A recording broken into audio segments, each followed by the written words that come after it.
Hello, dear viewers. Thank you so much for joining me today.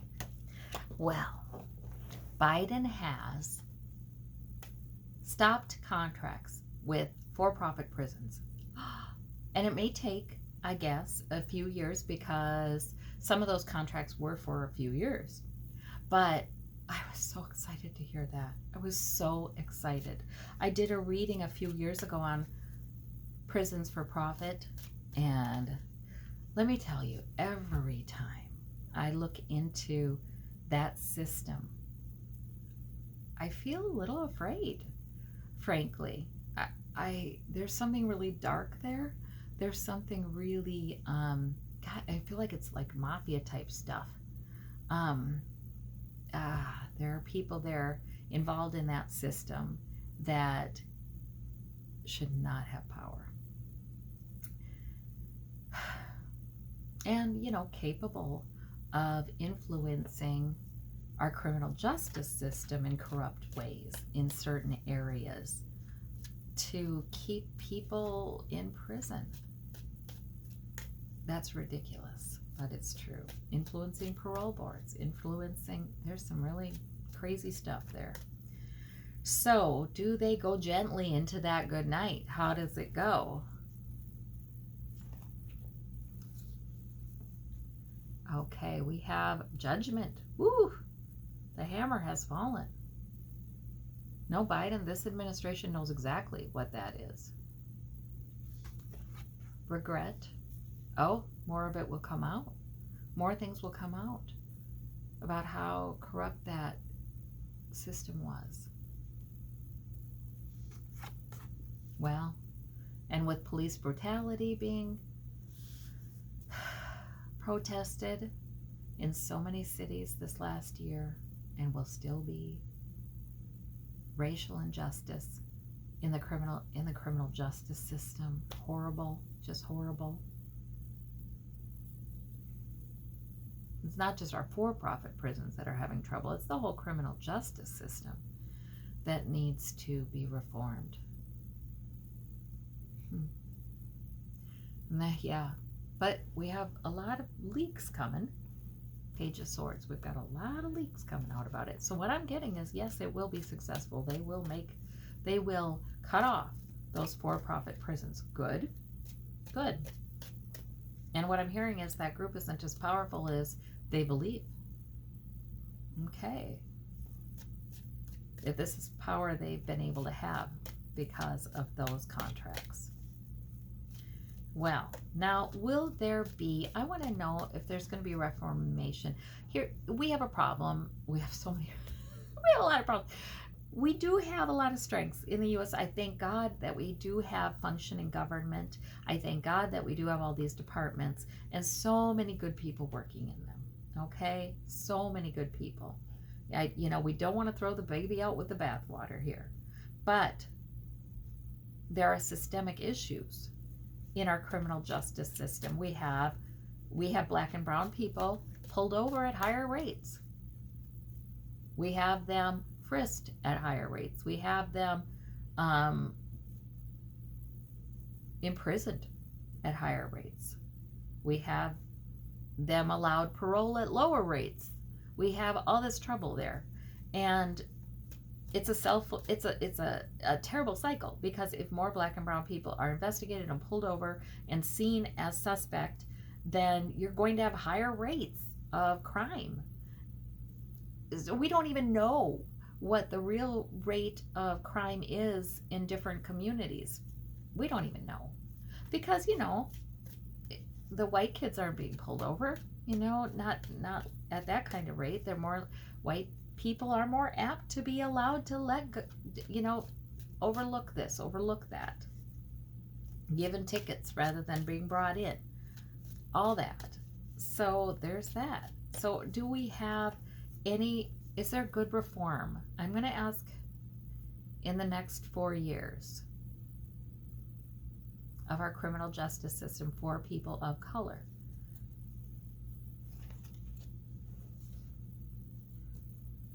Yeah. Oh goodness. It is time. It is past time. Times they are a changing. the justice system is going to take a lot of reform. Huh.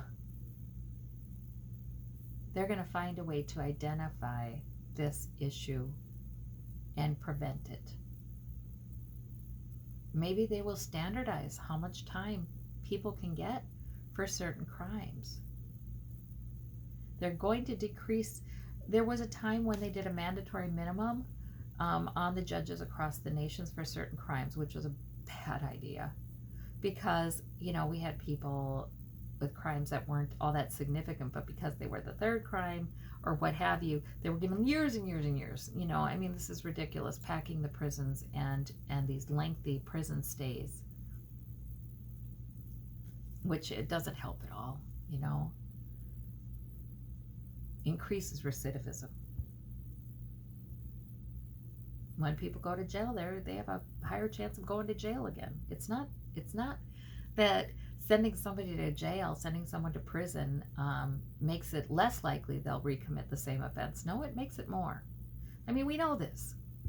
So it's ridiculous, you know, that prison is used so much.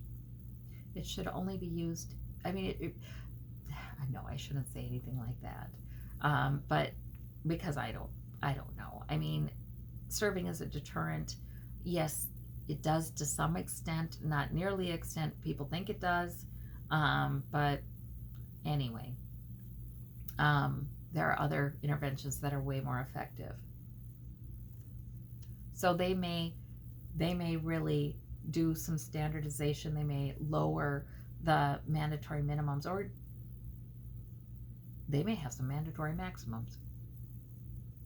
I mean, like you can't do more than this. You can't give more than this much time, because they may make it so the judges need to demonstrate, you know, need to go by some sort of formula, so race is taken out of it and ethnicity is taken out of the equation.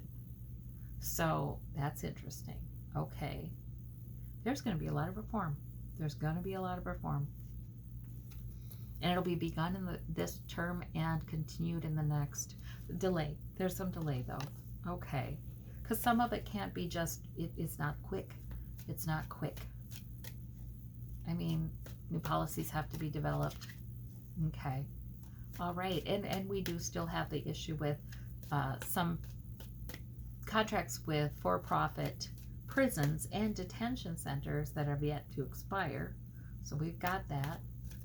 Interesting. There will be some progress made there. What about in diversion programs? Yeah, and I want to ask about for drug offenses as well. What about for diversion programs in general that allow people to stay in their community? Will those be expanded? Because, you know, we're seeing more crime. Shoplifting, you guys, used to be mostly impulse, you know, items that weren't necessary for life, and now shoplifting is mostly groceries. So I mean, we're going to see more crimes related to economic troubles. Diversion programs I asked for. Yeah, there needs to be a lot of daily work in developing them. When the money is there, the programs will follow, right? When money is dedicated, then nonprofit organizations can work on these programs. The 10 of Cups, family programs. They are going to, okay. Oh, our nation is going to have a lot less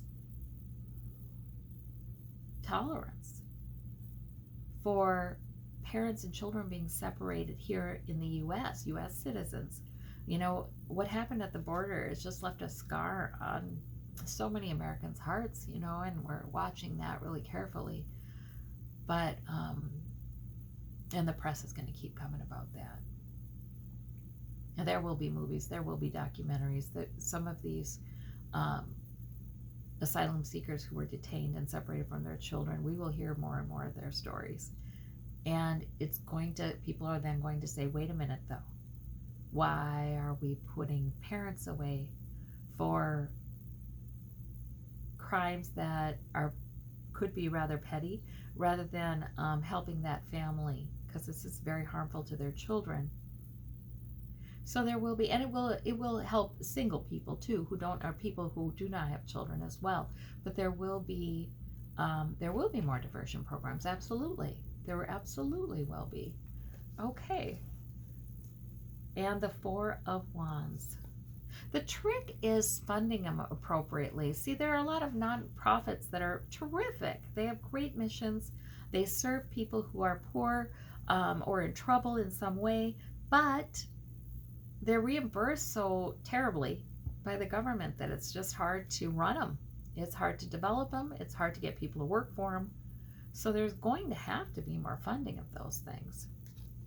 But yeah, Four of Wands, that's more people at home. I feel like that's also in the White House. This is an issue that is important to Biden, and I keep hearing Kamala Harris, Kamala, to Joe and Kamala. It's important to them. Well, and Joe Biden had I don't know if his son went through the legal system with his drug use or not. I believe so. So, I mean, that's what I was going to ask about. So he has some experience too. What about, there are states now, a couple I don't remember which, who have said we will not prosecute it when people are found with a little bit of drugs, drugs for their own use because they have drug addiction. That's no longer going to be a crime, but there may be diversion kinds of programs or things like that offered. So do we see that spreading?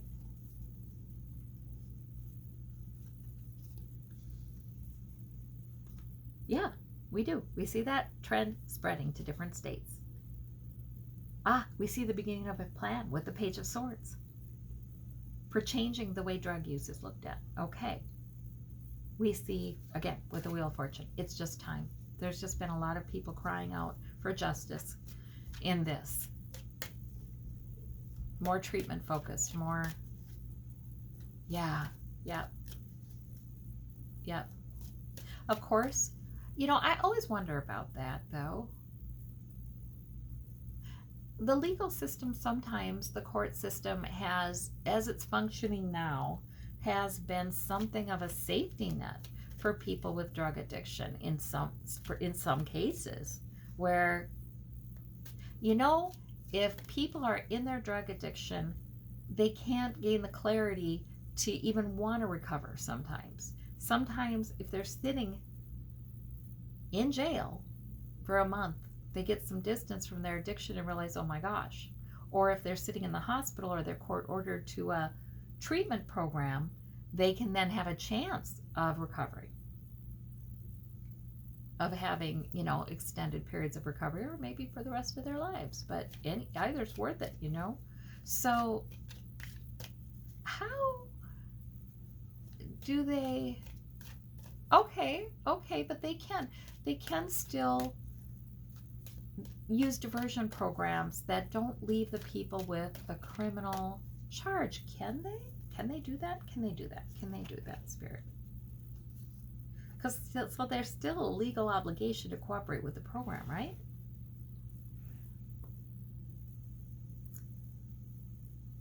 There is some work on this. Because there will be some states and counties that don't want to try to figure out a diversion program that doesn't leave an arrest on the criminal record. So it changes gradual, is what I'm getting. But there's hope for that. Three of Swords, there's still some pain about that. Okay, because a lot needs to be changed. Laws need to be rewritten. Diversion programs need to be established and successful. So it takes a while. Okay. Right. Okay. Well,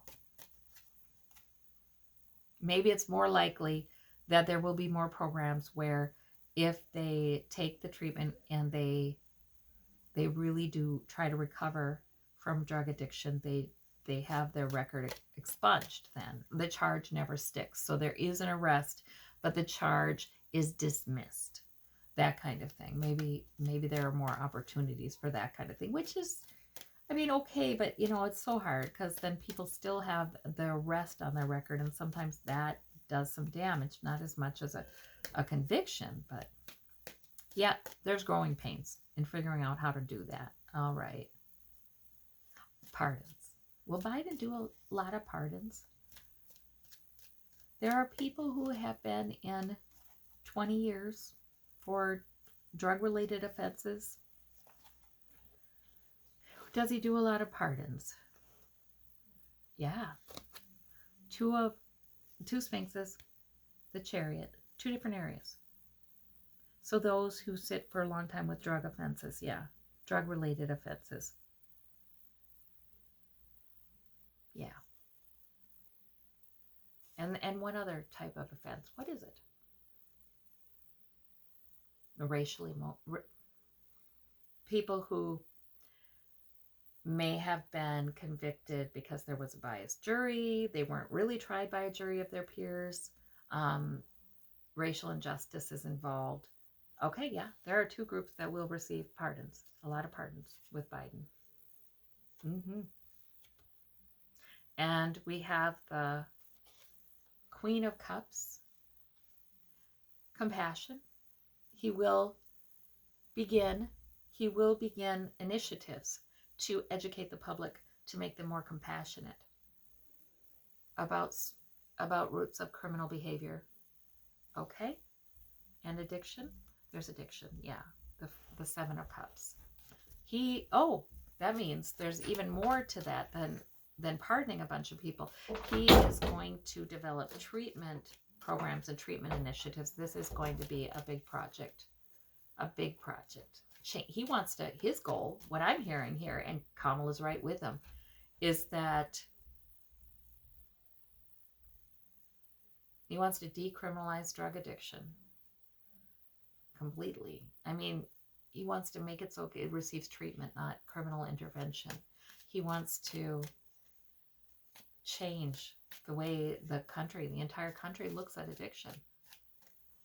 Wow, this is ambitious. Good, good.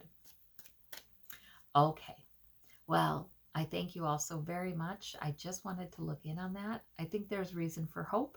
I think we're going to be still pained by how much time it takes. There will be some things that will be quick and wonderful, like him saying no more federally funded contracts for for-profit prisons. That's awesome. That's terrific. But there will be some growing pains here. But there will be a lot of changes there. Thank goodness. Because our penal system is ridiculous in the US, you guys.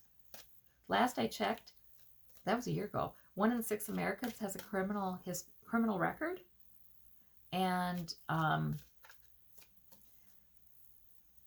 that's probably worse now. And most of those are younger Americans. It's ridiculous. And the number of people we have in our prisons is just, it's draconian. It's draconian. So the war on drugs turned out to be a war on people, especially poor people. No. He's going to try to create a more compassionate world, and we are doing that. We are doing that. The people are leading the way in this one. All right. Well, I thank you all so very much. You take care. Bye-bye.